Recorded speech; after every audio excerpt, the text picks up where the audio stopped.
Hello students. सो कैसे हो आप? चलो ठीक है, well fine. So last lecture में हम लोग जीपी पढ़ रहे थे। ओके, और जीपी में हमने आपको बताया था general term of an AP, how to construct a general term of an AP. Okay, अब देखो इससे हम कुछ प्रॉब्लम्स को आज सॉल्व करेंगे। Okay, and then after we shall move on some next topic. So देखो, जैसे अगर जो हम आपसे ये कह दें general term of an AP, ये तो आपको पता होगा क्या होता है, a इंटू आर के पावर n-1। जैसे कि आपके यहाँ just I want to see you that what is it given. Yes, general term of an GP is, yes, it is already mention that N term या general term, इसी को T N बोलते हैं, TN भी लिख सकते हैं, a into are के पावर n-1। ओके, अब ध्यान सुनना, इफ अ ज्योमेट्रिक प्रोग्रेशन है n टर्म, ध्यान देना, अगर जो आपके ज्योमेट्रिक प्रोग्रेशन के पास कितने टर्म है, सपोज करो कि n टर्म ओनली, समझ पा रहे ये जो गिवन है ना, इसको आप समझो। ये कह रहा है इफ अ ज्योमेट्रिक प्रोग्रेशन है n term only, its nth term is called the last term which is denoted by letter L। अगर जो कोई ज्योमेट्रिक प्रोग्रेशन है, इसमें आपके कितने हैं, तो केवल n टर्म है, समझ में आ रहा है। अगर केवल n टर्म है तो it's nth term is called the last term. और मान लो n टर्म है तो जो आपका nth टर्म हुआ उसको क्या आप लास्ट टर्म कह, जैसे कि हमने आपसे क्या एपी में हमने आपसे डिस्कस किया था। ठीक है, तो ये अगर एपी, जैसे एपी में डिस्कस किया, in similar cases, just AP में जीपी में सिमिलर ही चलते हैं। ठीक है, लेकिन वहाँ कॉमन डिफरेंस थे, यहाँ कॉमन रेशियो और कुछ है। ठीक है, चलो तो फिर देखो आप, ये देखो अगर इसमें nth टर्म लास्ट टर्म हो गया तो यानी कि हमने आपसे ये क्या बताया था, nth टर्म, ये आप ध्यान देना, nth term of what, nth term of GP क्या होता था, nth टर्म को मतलब हम टीएन कहते थे।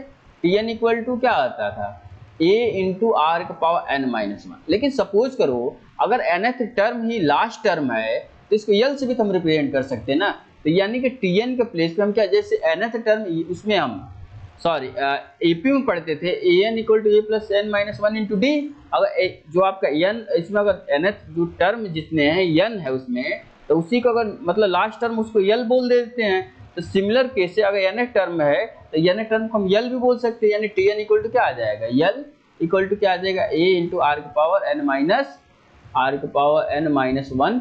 ये यानी कि अगर लास्ट टर्म आपको पता है ना, लास्ट टर्म पता है या nth टर्म पता है, nth टर्म तो लास्ट टर्म और ये पता है, तो ये आपका क्या होता है formula, L equal to a into are के पावर, ये पावर है, इसको ध्यान देना, r के पावर n-1। ओके, तो ये आपका ये फार्मूला लास्ट टर्म का मतलब a इंटू आर के पावर n-1। ओके, ये सारे फार्मूला है, nth टर्म ये। ओके ठीक है, चलो इससे अब हम जस्ट कुछ क्वेश्चंस करेंगे। यस, अब वेरी इंटरेस्टिंग, जैसे ये कह रहा है find which of the following is a GP. ये तो जस्ट हमने आपको डिस्कस कर दिया था कि जीपी में ये कह रहा है, ये कौन सा इसमें जीपी में है, कौन सा जीपी में नहीं है। चलो इस क्वेश्चन को हम लेते हैं। ओके, ये पहला दिया है, कह रहा है फाइंड, चलो हम दोनों आपसे क्वेश्चन बता दे रहे हैं। ठीक है, जीपी में एक पहले चेक कराया था, लेकिन चलो थोड़ा सा एक और चेक कर लेते हैं, एंड देन आफ्टर हम कुछ इसकी जनरल टर्म से क्वेश्चंस करेंगे। ओके, पहले आप चेक करो कि क्या जीपी में है कि नहीं। ये कह रहा है find which of the which of the following is a GP।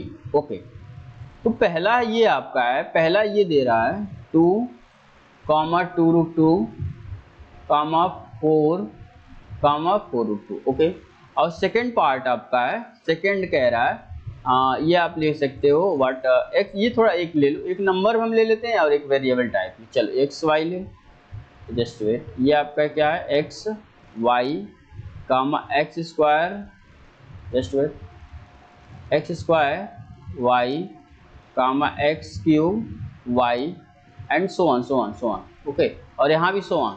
हमने कहा ना, हो सकता है फाइनाइट हो जाए, हो सकता है इनफाइनाइट, अरे यहाँ हो सकता है यहीं पिंड कर दे, या हो सकता है इसको डॉटेड कर दे, कोई दिक्कत नहीं। जैसे एपी में होता है तो वैसे जीपी में होता है। ठीक है, यदि आपको इसको चेक करना है क्या एपी में है, जीपी में है कि नहीं है, then how can we so that it is either in GP और नॉट। इसको देखो, इसके लिए करने के लिए हम आपको यहाँ एक्चुअली लास्ट लेक्चर में हमने आपको बता दिया था कैसे सॉल्व करोगे, बट यहाँ देखो हम जैसे आपको थोड़ी सी रिकॉल करा दे रहे हैं।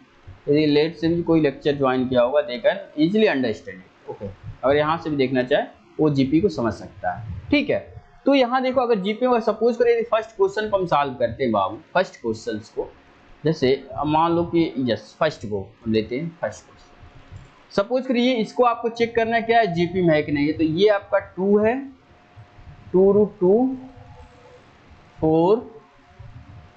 4√2। ओके, ये जीपी में होने का मतलब ये आपका होता है T1। ओके, ये होता है जस्ट वेट, इसको थोड़ा अलग सम कर दें।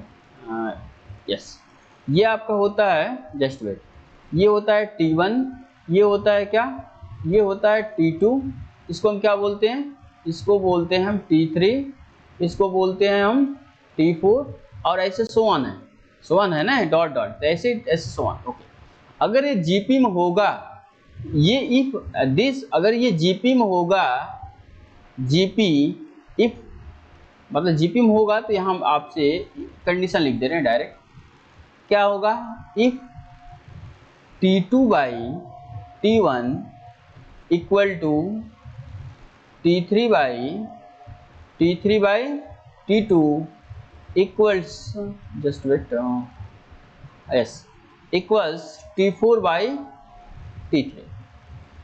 Okay, and so on. Actually यहाँ डॉट डॉट किया है ना, डॉट डॉट करने का मतलब यहाँ सो ऑन। ओके, तो आप ये देख रहे होगे कि यहाँ T2 की वैल्यू कितनी है, ये आप बताओ। तो T2 की वैल्यू है 2√2।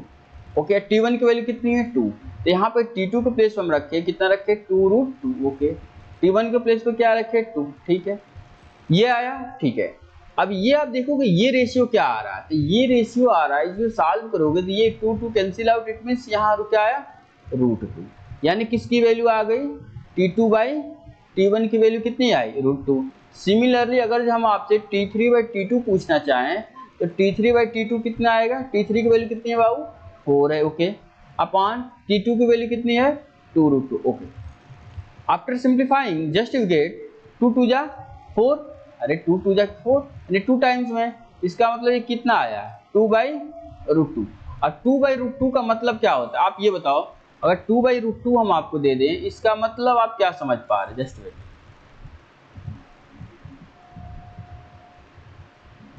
ठीक है, अगर हम 2/√2 दे दें तो इसका मतलब आप क्या समझ पा रहे हैं, इसका तो मतलब तो यही हुआ ना कि अगर जो 2/√2 का मतलब आप थोड़े से ना हो तो अगर रेशनलाइजेशन जानते then you can easily rationalise तो ये होगा ऐसे सोच सकते हैं आप, जस्ट वेट। ठीक है, this can also be written as 2 को हम √2 × √2 तो लिख ही सकते हैं ना, अपॉन √2 कैंसिल आउट, इसका मतलब क्या है ये √2। यानी कि यहाँ आप देख रहे हो, आप क्या देख रहे हो यहाँ, आप यहाँ यही तो देख रहे हो ना कि T2/T1 की वैल्यू कितनी आई, तो आपका आया √2। ओके, T3/T2 की वैल्यू कितनी आई, वो भी आया आपका √2। Okay, very good. ठीक है, उसके बाद से T4/T3 की वैल्यू कितनी आई, चलो तो T4 की वैल्यू कितनी है बाबू, T4 की value you just see from here from question, yes T4 की वैल्यू है 4√2। चलो यानी कितना आया 4√2। ओके, और T3 की वैल्यू कितनी है, T3 की वैल्यू जस्ट 4। ओके, ये आपका 4। After simplifying what you get here, just you get here √2। It means you observe that here all the ratio, ये सारे रेशियो होते हैं, कॉमन रेशियो को बोलते हैं ना, R = R। Okay, it means ये मतलब इसको R1 बोल सकते हैं, R1 होता है या R1 नहीं, सेम एक्चुअली कॉमन रेशियो है ना, नहीं पहले तो R1 R2 निकालोगे, अरे R1 ही R2 है ना, अगर ये सारे सेम आ गए ना, इसके नहीं डायरेक्ट हम कोई एक सिंगल से इसमें आप क्या करोगे, इसको रिप्रेजेंट कर दो, यानी केवल R ही बोल दो, R1 R2 ऐसे बोल दो। ठीक है, तो ये आपका क्या अगर सब सेम आ गया ना, मतलब √2 इक्वल्स व्हाट √2 एंड इक्वल्स √2, ये सब सेम आ गया, इसका मतलब आपका क्या हुआ, कॉमन रेशियो सेम आ गया। इसी को हम बोलते हैं स्मॉल आर। ओके, ये सेम आ गया, यानी आपका कॉमन रेशियो, जस्ट वेट, ठीक है। ये आपका क्या आया, तो आपका आया कॉमन,